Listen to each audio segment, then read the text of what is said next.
Hello friends, welcome to toadies and kitchen. இன்றைக்கி நம்மளோட கிச்சனில் நம்ம பார்க்க போகிற ஒரு ரெசிபி நான்வெஜ் ரெசிபி தாங்க.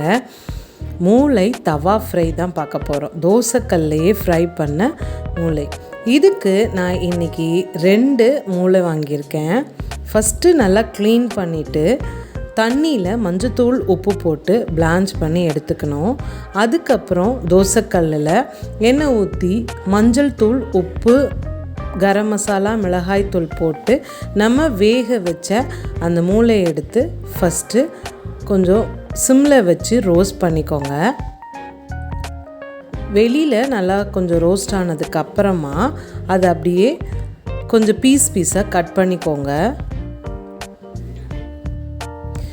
இந்த மாதிரி நம்ம ரோஸ்ட் பண்ணி செய்யும்போது ரொம்ப மூளை கொல கொலன்னு வராமல் நல்லா பீசஸாகவே இருக்குங்க.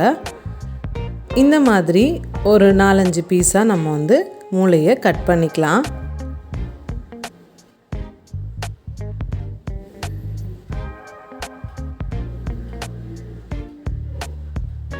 இப்போ கட் பண்ணினோன்னு உள்ளேயும் நல்லா ரோஸ்ட் ஆகிடும்.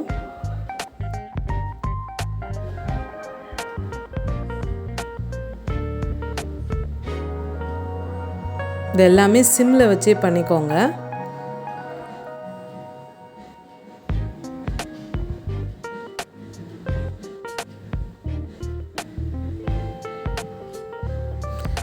மசாலா எல்லா இடத்துலையும் நல்லா கோட் ஆகிற மாதிரி ஃபுல்லாக பரட்டி விட்டுக்கோங்க.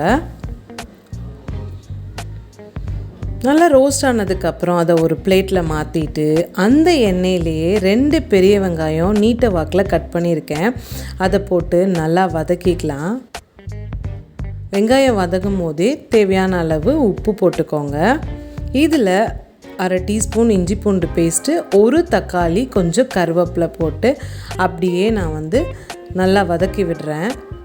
தக்காளி வெங்காயம் இதுக்கு ரொம்ப வதங்கணும்னு அவசியம் இல்லைங்க. அந்த மாதிரி பண்ணும்போது தான் ரொம்பவே டேஸ்ட்டாக இருக்கும்.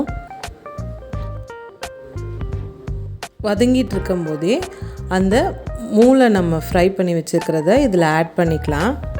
ஆட் பண்ணிவிட்டு கொஞ்சமாக கரம் மசாலா ஆட் பண்ணிக்கோங்க. அதுக்கப்புறம் பெப்பர் பவுடர் உங்களோட காரத்துக்கு தகுந்த மாதிரி, மிளகை மிக்சியில் போட்டு அடித்து நல்லா பவுடராக்கி நான் அதில் ஆட் பண்ணிக்கிறேன். அதையும் போட்டு நல்லா மிக்ஸ் பண்ணிக்கலாம். கிராஜுவலாக மிக்ஸ் பண்ணுங்கள், மூளை உடையாமல்.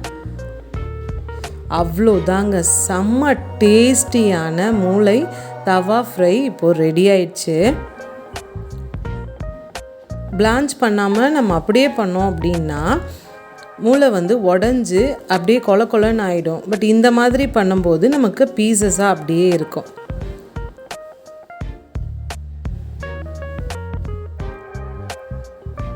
பார்க்கும்போதே அப்படி சும்மா எச்சி ஊறுதில்ல. கண்டிப்பாக இந்த ரெசிபி ட்ரை பண்ணுங்கள், ரொம்பவே டேஸ்ட்டாக இருக்கும். எங்களோட டாடிஸ் அண்ட் கிச்சன் சேனலை லைக் பண்ணுங்கள், ஷேர் பண்ணுங்கள், கமெண்ட் பண்ணுங்கள், மறக்காமல் சப்ஸ்கிரைப் பண்ணுங்கள். பக்கத்தில் இருக்க பெல் ஐக்கானையும் கிளிக் பண்ணுங்கள். தேங்க்யூ ஃபார் வாட்சிங். Bye bye.